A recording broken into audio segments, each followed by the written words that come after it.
Uh,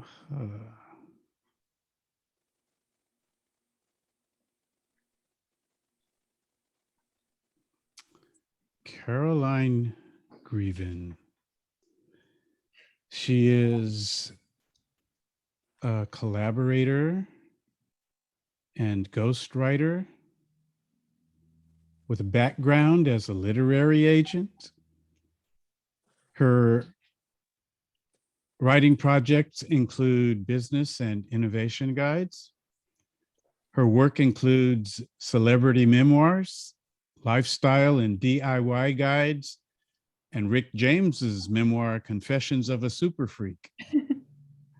She has also worked as an editor and book doctor for publishers such as Harper One, Crown, and bonus books, and authors such as Mike Ness and the legendary punk band Social Distortion. And so we are grateful that she is one of us and among us. And wow, that's all. Just that's the intro. All right, Caroline, you're on. So I'll give everybody an option. I can just talk for 20 minutes about my friendship with Rick James if you'd all rather hear about that.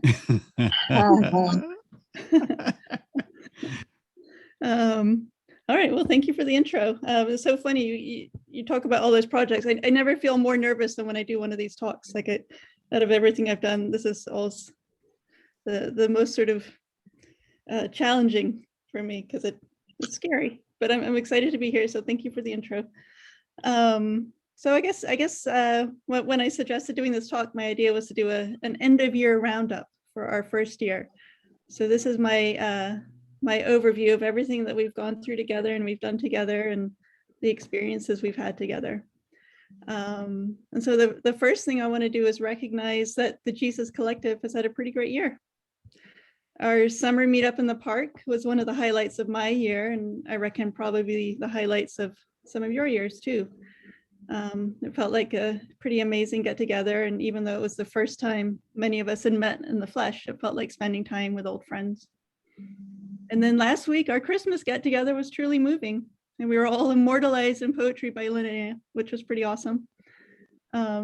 And I was sort of thinking that over the last few years, I've taken a lot of screenshots of our Zoom get-togethers. I don't know if anybody else has, because so often I look at the computer screen and there's just like all our faces laughing and smiling and talking in a way that's felt like kind of a rare treasure in our COVID era. Our Wednesday night get-togethers, especially earlier in 2020, they were often my only real social interaction every week. And we've used them as a way to get to know each other better, sharing our individual stories and forging bonds of friendship. A personal highlight for me recently was Ernie teaching us some sign language while David was struggling with some technical difficulties. It was that was pretty fun. We also had a pretty astonishing 31 guest speakers last year. Some of them were famous. We had a best-selling novelist. We had some cultural icons, and we had some progressive legends. Some were less well-known, but doing amazing work within their own communities. We even had our very own Emily, and her talk was fascinating too. So we've been blessed by 31 truly great minds, and it's all down to David and Diane's determination to bring big thinkers and dreamers to the Jesus Collective. So in this talk, I can only really touch on a few of these speakers, but all of them are truly worthy of our respect, our gratitude, and reflection. One of my personal favorites was actually from late 2020 from a talk by Peter Fitch. Peter spoke about the power of the still small voice, and he referenced a quote from the Bible. And after the earthquake, a fire, but the Lord was not in the fire, and after the fire, a still small voice. Peter went on to say, it seemed like there'd been a great battle. He goes to the wilderness, but God is not in any of the fire and the earthquake. It's too showy. There's a quietness, and that's where God is. I love this so much that I actually referenced it in my last talk. And indeed, the message I pulled from it still feels valid today. The power of a still small voice is an idea that we've been grappling with all year, both as a group of friends and congregants, and members of a larger society. What does it mean to speak? What does it mean to hear? And who do we decide to listen to? Once we have heard, what do we choose to do with those words and thoughts that have been spoken to us? And how do we speak up ourselves and to the best of our abilities, pass on what we have learned from the wisdom of others? Very early this year, we got to hear from Reggie Williams. He talked about who owns the stories, who gets to decide what the truth is. Reggie said, white supremacists have always believed they not only owned the people and the property, but they owned the stories as well. He pointed out, there's no amount of reasoning that will help people see the truth. This is their version of reality. They own this story for reasons they won't admit. If you don't allow the property to tell its story, did that story even really happen? Who gets to tell their story may be the defining issue of our age. And perhaps even more importantly, who among us has the courage and self-conviction to ignore the voices telling them that their story doesn't matter? One thing I've loved about the last year is how many women and some non-binary guests have spoken for us at the Jesus Collective, two groups that society doesn't always want to hear from. Anne Marie Mingo pointed this out when she spoke of the disciples dismissing Mary Magdalene's account of seeing Jesus rise from the tomb. She said, "It is interesting to me that the men had not previously believed Mary when she told them that Jesus was alive. We accept the patriarchal story and erasure of her story. She had seen them, but they didn't believe." Mary is not alone in knowing what has happened or is happening, but struggling to get others to accept her account. A few weeks ago, David told us, "We have wise ones among us who include some fearless young women, overflowing with love for humanity." Young women understand more than most the power of their voice and the fear of those who would choose to muffle it. Of course, when people won't listen, sometimes it's more powerful to say nothing. David mentioned Parkland shooting survivor X Gonzalez, formerly known as Emma, who expressed their rage and pain in 6 minutes of silence at the first March for Their Lives protest. What does it mean to acknowledge people whose power may only be expressed in silence, who, as Reggie said, may never have been allowed to speak their stories out loud at all? A few weeks later, Sandhya Jha asked us to consider who was really telling the story of Sarah and Hagar. She asked, can we have empathy for all three of them? Can we critique them? Can we see where God shines through in the parts of this story that the author left out?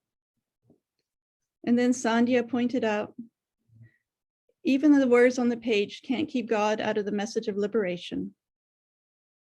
After God tells Hagar to return to her mistress, she realized, that's okay. This was my reconnaissance mission. Next time I get away, I will know the terrain and my baby and I will survive.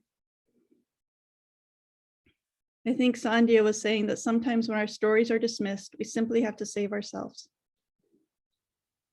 Of course, if you talk about people who view other humans or other humans' labor as their property, then you also have to touch on capitalism as well. A few weeks after Reggie, Jin S. Kim gave a truly inspiring talk about his church's radical reimagining of what a collective life can be. His church members pool their resources to pay off their members' student debt and liberate themselves from oppressive levels of rent or living expenses. He calls their vision village renewal. He shared that he sees his work as exposing capitalism for the demonic system that it is. Their system of living allows them the time and the space to be who they actually want to be. As Jin put it, some members of their group enjoy their jobs and are unconflicted by engaging in them. Others have a severe allergy to working in a capitalist economy, and so they find other ways to contribute. Put together, their collective lifestyle allows them to participate in protests.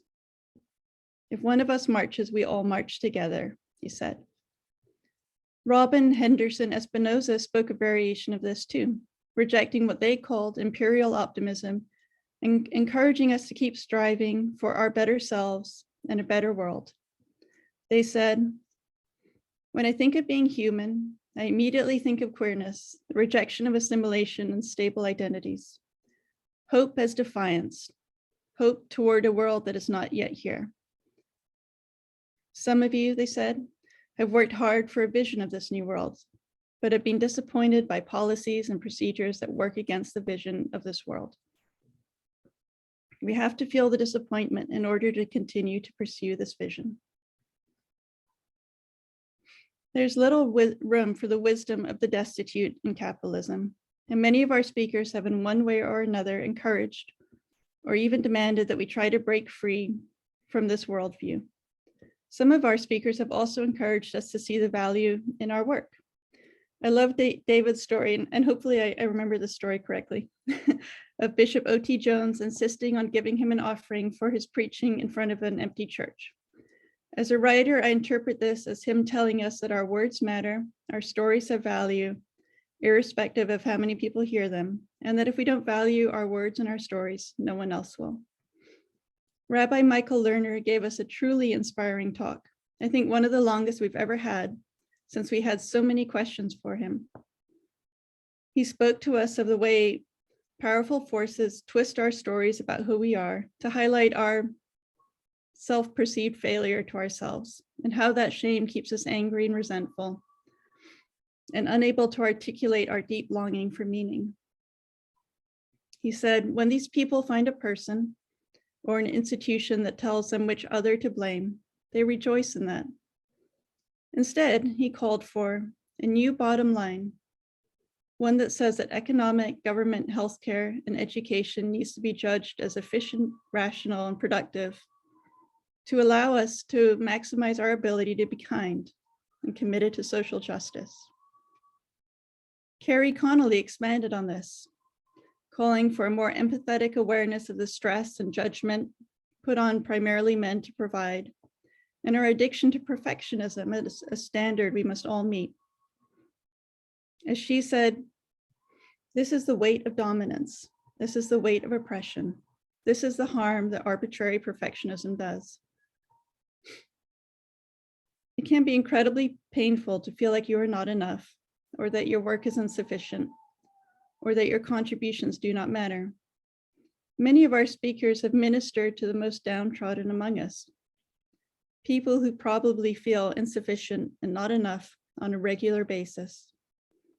Brad Jerzak spoke movingly of ministering to the imperfect and the oppressed, in his case, the homeless, and seeing God where many Christians would never deign to tread.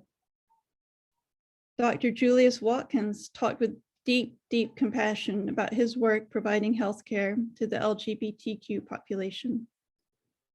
He asked us to consider the parable of the prodigal son, but to flip the perspective. Instead of talking about the father's experience, he asked us to consider the son's. As Dr. Watkins explained, this is a story of a kind father with two sons. It's usually told from the perspective of the father, as his extravagant son takes his inheritance and wastes it. But let's consider the son's point of view. Why did he feel he needed to go? What compelled him to leave? What was he looking for in the big city? What was missing at home?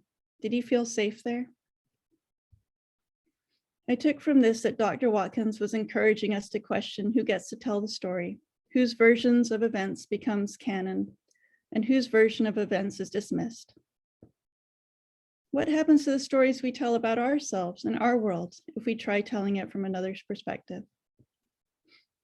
He continued, these words used to describe the son, flagrant, wasteful, have been used to otherize people as making poor lifestyle choices. But this is dangerous. It affects our hearts. It puts space between our hearts and the heart of the other person. It creates partial narratives and takes us down the slippery slope of thinking that whatever happens to that other person, they deserve it. A few weeks later, Karen Sheldon, with her felt sheep, continued in this vein with her retelling of the parable of the Good Shepherd. She told us, the parable doesn't give us answers, it gives us questions, things to think about. As long as you keep asking the questions, the answers will eventually come. Miroslav Volk talked about hope and the idea of grasping for something we do not recognize yet. We all hope for a kinder, more just, more sane world, even if we cannot quite visualize what it might look like right now. Perhaps it is a pragmatic hope, as Miroslav put it. Hope that doesn't insist in the future, but is ready to rejoice in the good that actually comes our way. Terry LeBlanc told us how sin is the breaking of relationship, something that echoed in my head recently when Stacy Frennes talked about her journey of accepting her daughter's sexuality and wondering, where is the sin in her daughter's self-acceptance? These challenging questions can force us to big revelations, to answers that we may find painful, or can uncover truths that we might not want to face. We may choose to deny these realities or pretend we didn't hear the bad news, which is why sometimes we need to do more than talk to make our point.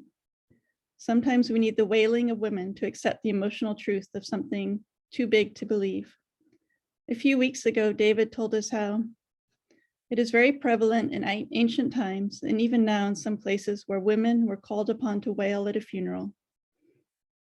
Bad news can make us incredulous. You can't believe that this has actually happened. The women come to connect people emotionally with reality. And so this is why the Lord calls for wailing women. We need women and indeed people who are ready to mourn for us and show us a path through our grief and confusion. Reverend C.C. Jones Davis showed another side of that wailing. She told us, in life, it is sometimes hard to remember a long song. It is hard to remember the details, all the verses. I want to encourage us not to worry so much about the particulars and the verses, but to remember the refrain. We can sing it with confidence because we know it in our bones. Sometimes remembering the refrain is the best we can do. Reverend Jones Davis knows the cost of singing these long songs, as she fought for years to save Julius Jones from state-sanctioned murder. There's a cost for saying things that not everybody wants to hear. And indeed, she has to postpone her second talk due to the emotional, traumatized exhaustion she felt, even after her campaign had succeeded. These words and stories and refrains cannot be stopped, however. A few weeks later, author Natasha Dion spoke to us. She shared her vision that inspired her novel, Grace. She said, and so it was one of those mornings that I got up and I was walking down the hallway and it was daytime. Sun was streaming in my window. But then I saw around me, it looked like the retreat I was in the woods where my family grew up in Alabama. The moon was full and there was a girl running by me and she had on a yellow dress. She was pregnant and the dress had blood on it. Then she said, I wrote down what I saw and put it in a drawer.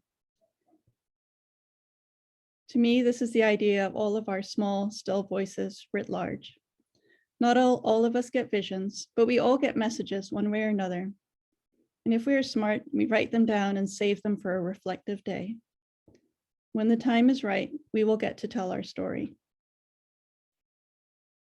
One thing that sticks with me too about Natasha's talk was that at the end, when with some emotion she shared about her son's illness, Lisa noticed that something that perhaps the rest of us had missed, her distress in that moment. She asked, what can we do for you? And Natasha had to take a moment to collect herself. I think she says something like, no one ever asked that. Sometimes it just takes one person to answer another person's small inner voice as it whispers of its suffering and pain. 2021 for me has been the year of the Jesus Collective. Zoom isn't flashy. We don't have that amazing praise team or that kick-ass band, but we do have plenty of voices united together like a choir to make a bigger sound collectively than any of us can manage individually. I love that David has called upon us in various ways to contribute and maybe push the boundaries of what we're comfortable doing, whether it's leading discussions or giving talks. And I love how that has made me and probably some of us sort of grow a little too. So let's finish by returning to Natasha. At the end of her talk, she shared her doubts about herself. And I was like, God, you've got the wrong person. I'm not going out there. There's too many horrible things going on in the world. You've got the wrong girl. I think we can all feel like the wrong girl at times. But that's been the power of this past year with the Jesus Collective and the joy of our weekly guests and speakers. Once you know that even the most accomplished, the most brilliant, the most brave minds sometimes doubt themselves, it makes you realize how foolish you are to doubt yourself too.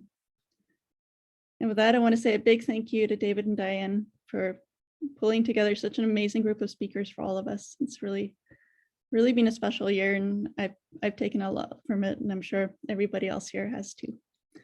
So that's my roundup. Thank you so much, Caroline. That was such an amazing overview. I mean, it was thorough and it was thoughtfully organized, and I think at the least it jogged our memory, and of course at the most I think it also showed us the depth of what we've been doing here and what we've been learning. And I think I would title it Our Story.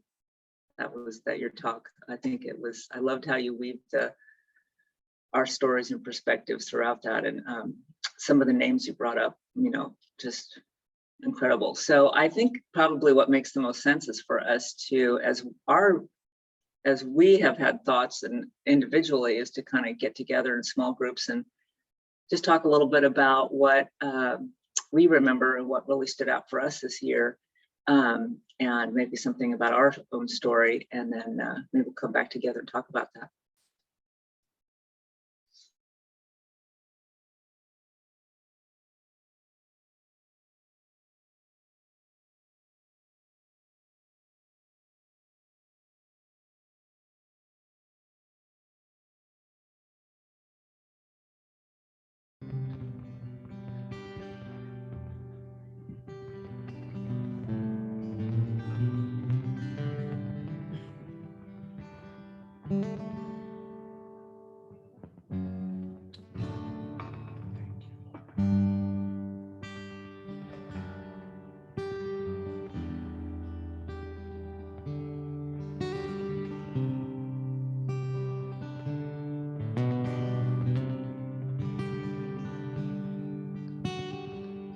Thank you, Lord.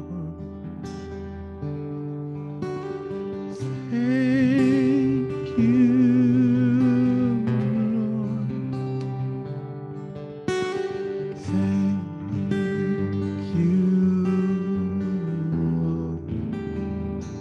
Lord. I just want to thank you.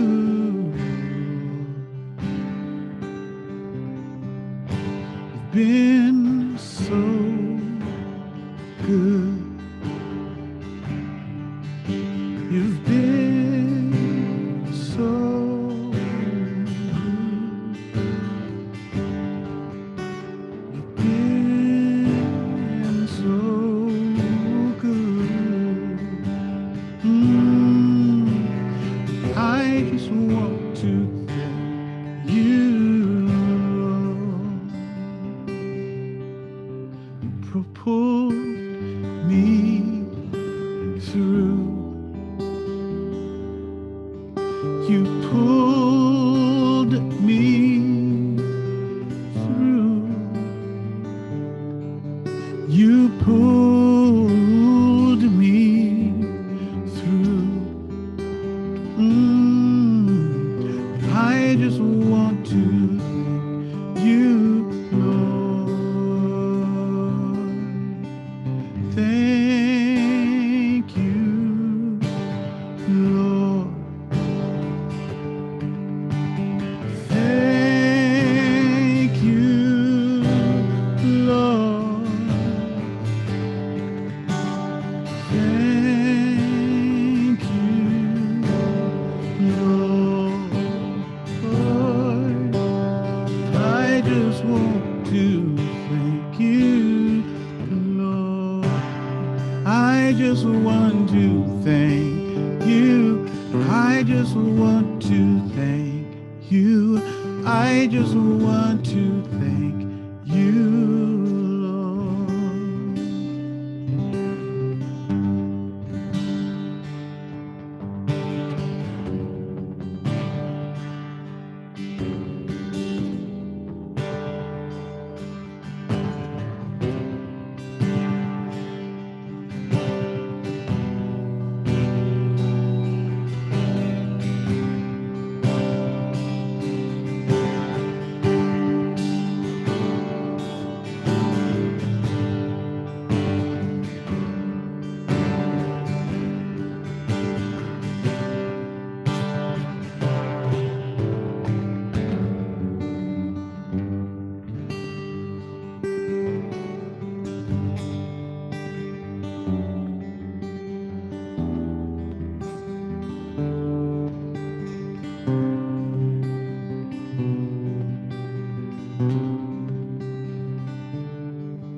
Welcome back, everybody. Well, there was certainly a lot that that Caroline made us think about. I think that in our group, we voted and decided she's going to be our historian. Yep, that happened. So, I mean, you're pretty darn good at it there, Caroline. So, yeah, no, it's definitely, you have a talent. And so, all right, group. So what are some speakers, some stories, something, that really resonated with you, or something that maybe wove within your own story that happened this year that you'd like to share with us? Let me just say that as familiar as we are with that experience that Caroline laid out before us over 2021, it seemed new and different passing through her brain. Mm-hmm. Mm-hmm. Well, it's so subjective. I mean, I think that's sort of what was interesting to me, because I'm looking at all my notes, and the things that inherently are sort of interesting to me are what my eye is drawn to. So like if any of us had done this, it would be completely different. Mm-hmm. Mm-hmm. And well, yeah, we were talking about that and how that's really the power of the fact that we discuss this afterwards, after our message, is so huge, because everybody hears things or they pick up things. I mean, even Sally will tell us every week that, it's amazing how different the New Covenant comments and questions are from our comments and questions, And so, I mean, that's why this discussion is so powerful. I mean, I think it just really helps us to see what each other has gotten out of the message for the day. So that was actually something I was curious about. Did somebody at New Covenant do like a similar talk, or? Actually, no. Matt Lowe talked about disability. Oh, okay. And we're gonna get him to do that for us at some point.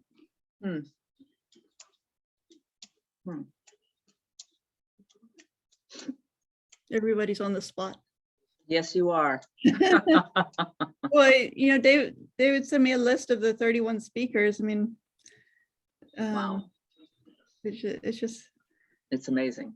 It is amazing. Well, and I really appreciated how you would talk about one speaker and their comments, and then you'd bring in another speaker and their comments that were, related to it. I mean, you really thought about this, and that it was really cool. Well, I'm going to put the names of all the speakers in the comment thread, and maybe it'll jog some memories.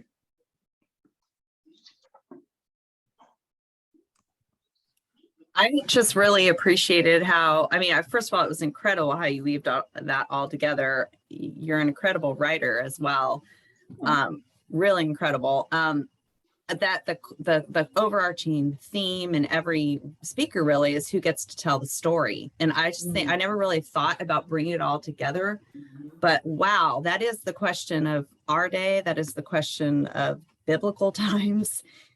It's and it's going to be a continuing question, but yeah, thank you for that. That was quite a joy to sit here and be able to just think back through all those speakers. and really reflect still through that one question. That was cool. Yeah, thank you. I actually have this slightly sort of, because I couldn't find a transcript for the talk I gave last year. And about midway through writing this one, I was like, am I just writing the same one again? Because some of these ideas seem sort of familiar, but hopefully it wasn't. Well, does anybody have any speakers from this year that they particularly remember and that really resonated with them?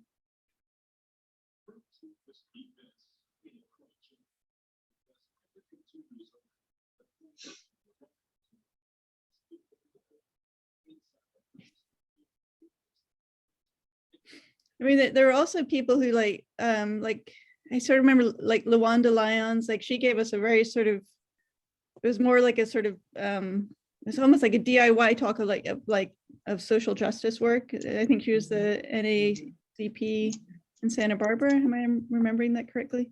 Mhm. Yes, mostly Santa Maria. Oh, okay. So, you know, we also had some pretty amazing talks that maybe were less sort of like conventional sermons, but were more sort of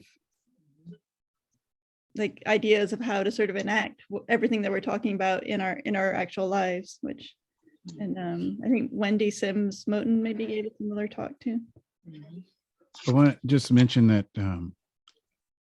I was really impacted by Dr. Julian Watkins, Yeah. because you reminded me again of his story, what he shared of the, the prodigal son. And he asked the question, why did he have to leave home? And, that is his personal story as a gay man who grew up in the house of his dad was a preacher, a pastor. And he became that prodigal son. So that made it more empowering for me. Mm.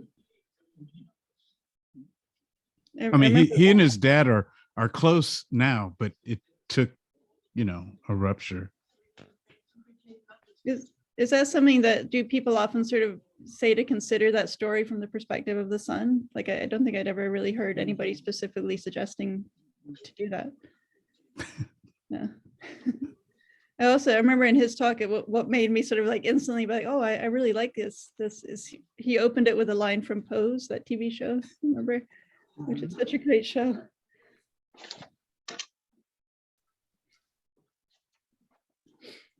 Scott, what are you thinking? What really resonated with you this year with the Jesus Collective? Here we are. Well, the speakers were phenomenal for me. Also, and Caroline, you're really gifted. Mm-hmm. Oh, thanks. Really. Chika Miyamori, was a big deal for me because we protest at Vandenberg every year. We do during the year, but also when at the time of Hiroshima and Nagasaki, and it was just great having her speaking from the other side of the planet, I think. But and that felt really special to me. But what was most important about this experience, and I think I joined in March because I'm seeing Jed Myers, who I met. Mm-hmm. I felt here a safe place to talk about race, gender, to be challenged, be my own struggle with the white male and understanding privilege and some of the pains I've had in trying to grow and stuff, and seeing it in a spiritual setting. But it's no other place have I found something like this, and that's all to you. It's all you. And it's so amazing, especially because we had that spiritual side. But so I'm just really, really, really grateful that I was invited in and got to share with all of you. Mhm. That's kind of what Scott. That's kind of what Linnea's brother Mark Taylor said. When he joined us from Princeton, and he talked about how he was kind of church phobic, and he was kind of pleasantly surprised to be with us, y'all.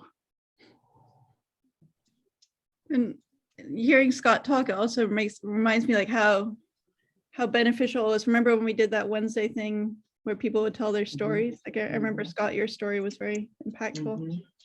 But it's also mutual. Like, we learn from your experiences too. So. Yeah, those were pretty spectacular to hear everybody's stories. That was pretty cool. How about Trina or Diane? Do you guys have a story or a speaker that really resonated with you?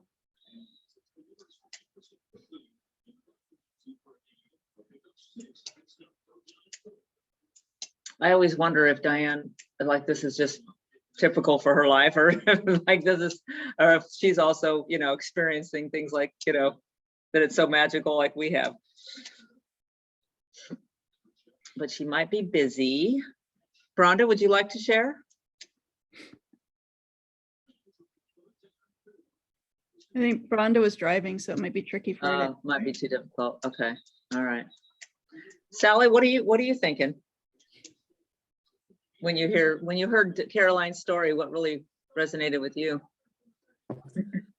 I love the fact that she was able to kind of, weave the threads through all of those various speakers. My memory isn't what it used to be, so I can't remember a lot of stuff because I kind of go with the moment.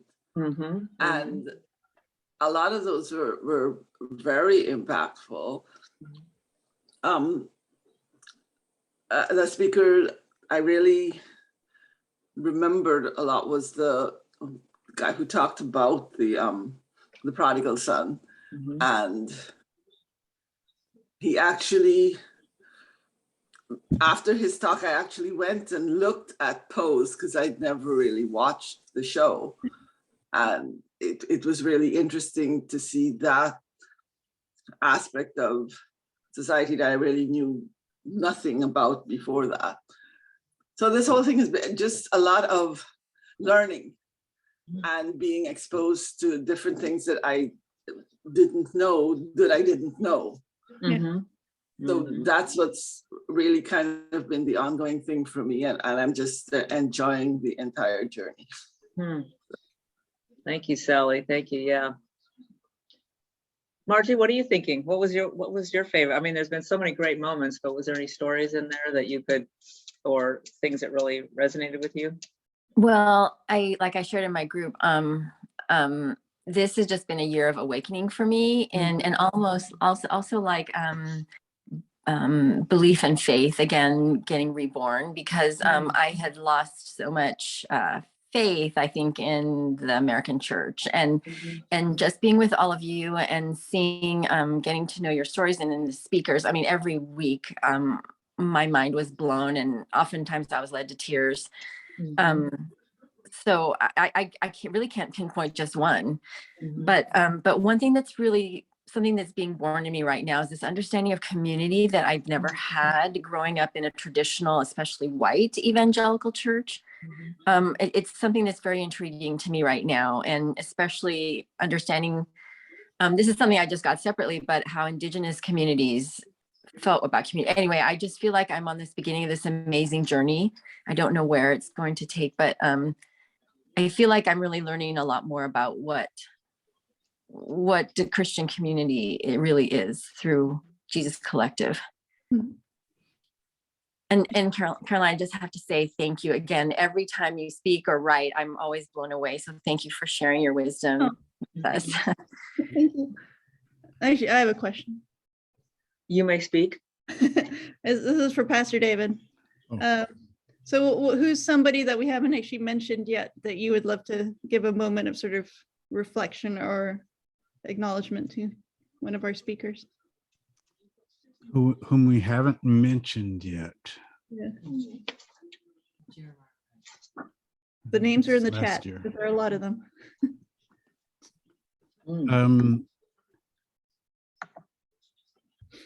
As I'm checking that. I will also say that, listening to Margie just now, that churches are notorious for lots of love, but for the people who are there already, Hmm. really serve one another, but maybe not taking that, it's being kind of exclusive, whether, that's the intent or not.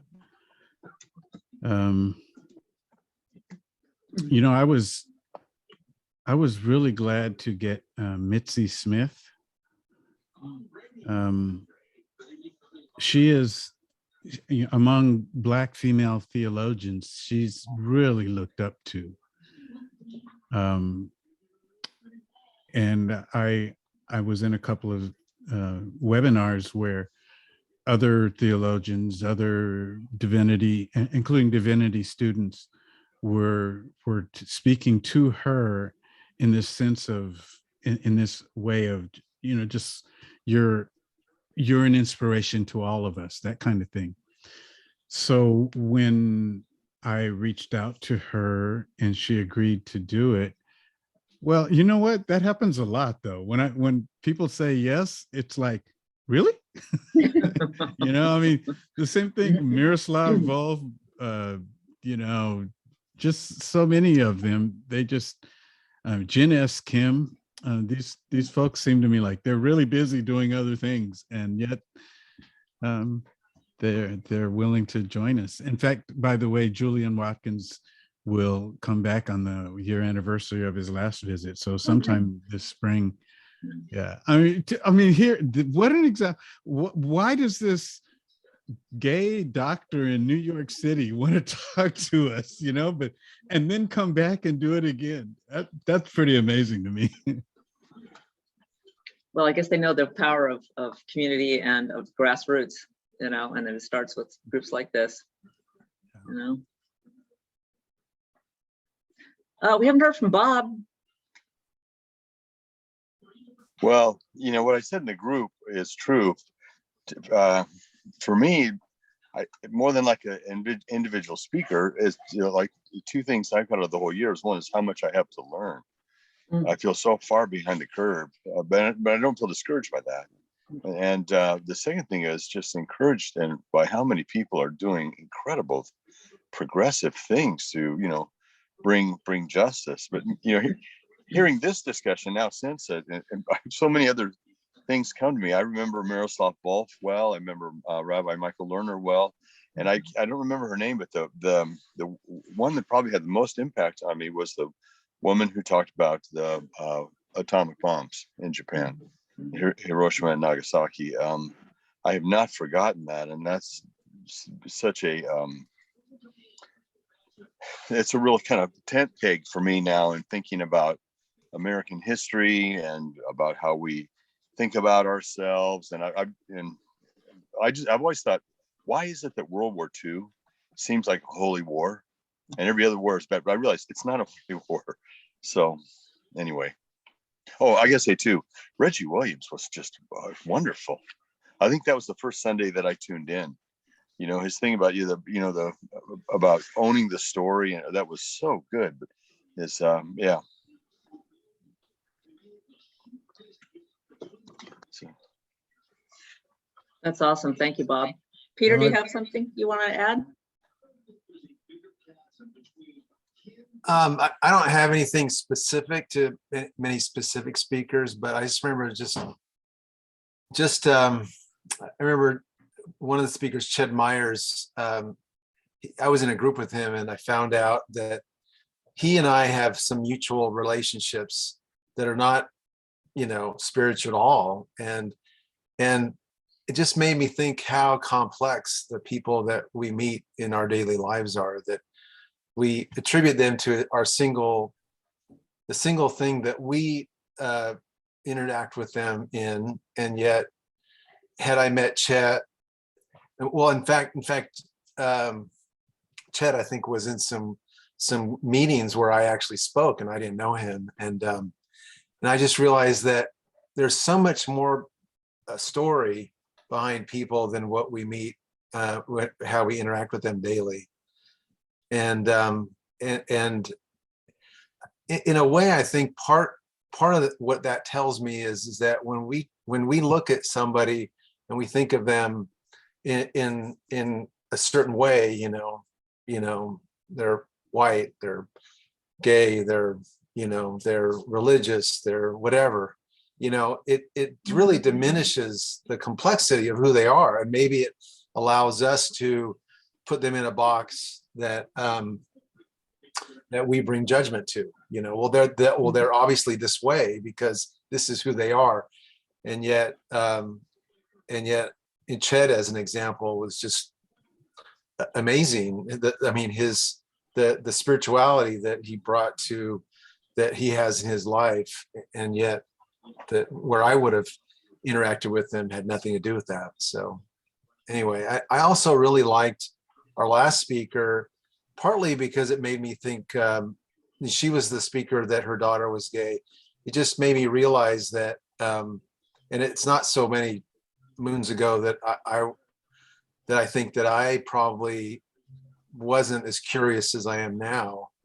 And I think making me reflect, I think I talked about this on the Wednesday afterwards, how is it that we're able to sort of get people to be more curious about people around us, because it's so easy to put them, to not be open to people's story because they might be different than our story.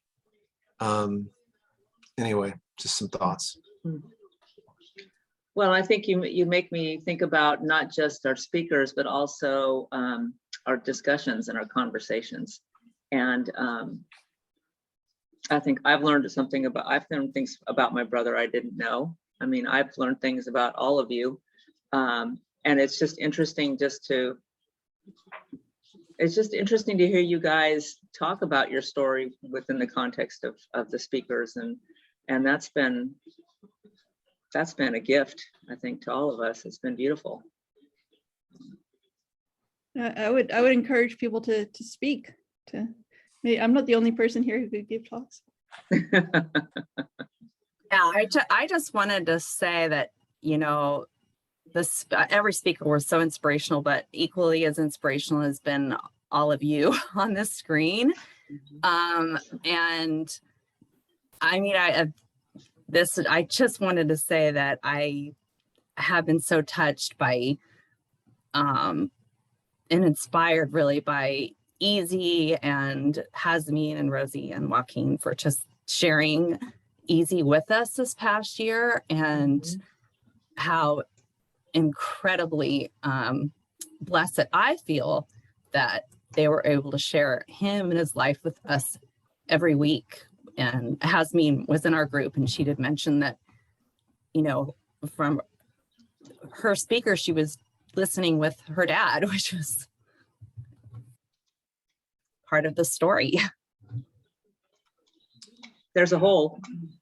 Like Sure. you reminded me of the time Rosie was scheduled to lead us in prayer, and I just assumed that she wasn't gonna do it that day because she was in the ER with Easy, and she was there on her phone with him from the hospital.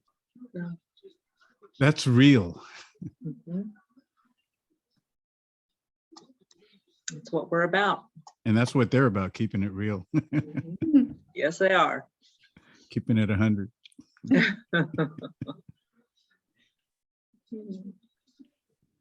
I remember a couple of Wednesdays, I think Hazmeen had her camera on Easy's bed, and she was there sort of snuggling with him on the bed, and I just thought, wow, that's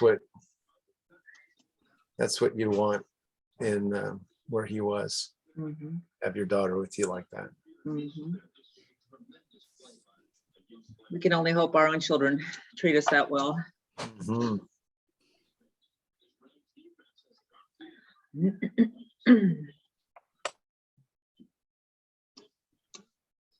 Who else wants to share about this year that we've had together? Don't want to miss anybody.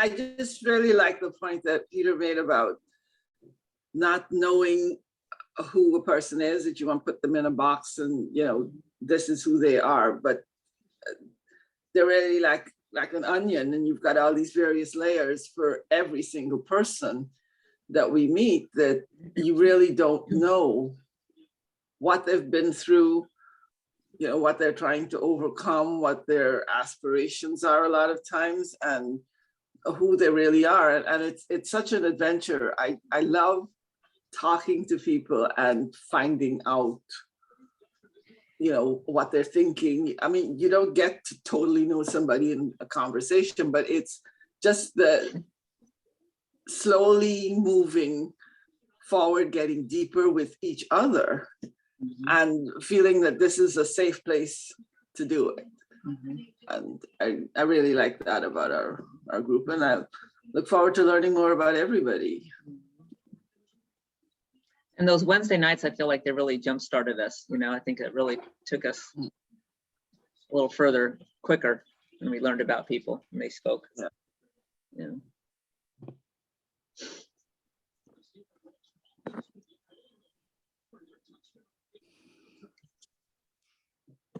Well, shall we have communion?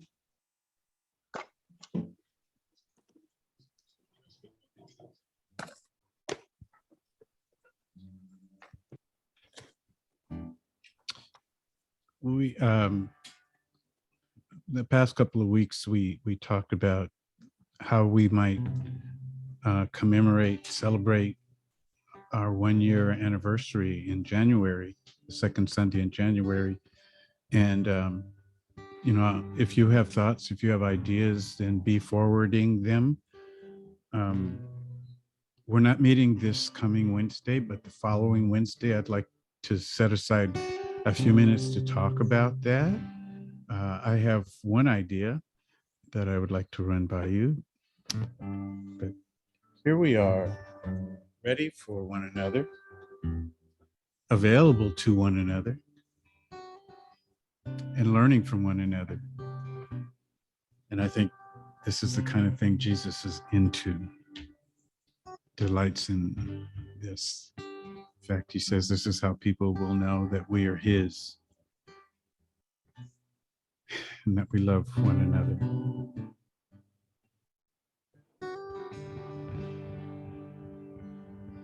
And thank you for the privilege of being in the world in 2021, to have experienced one another and experienced so much, especially our transformation, our emergence, our growth, our renewal, our being born again.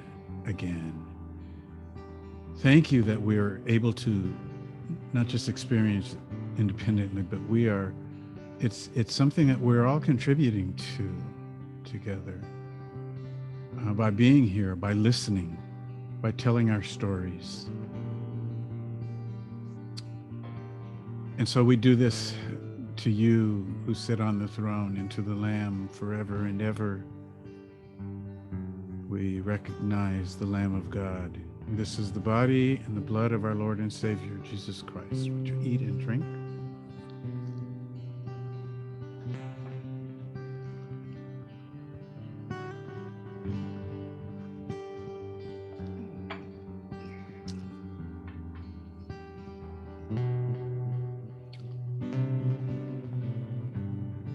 Hallelujah, everybody.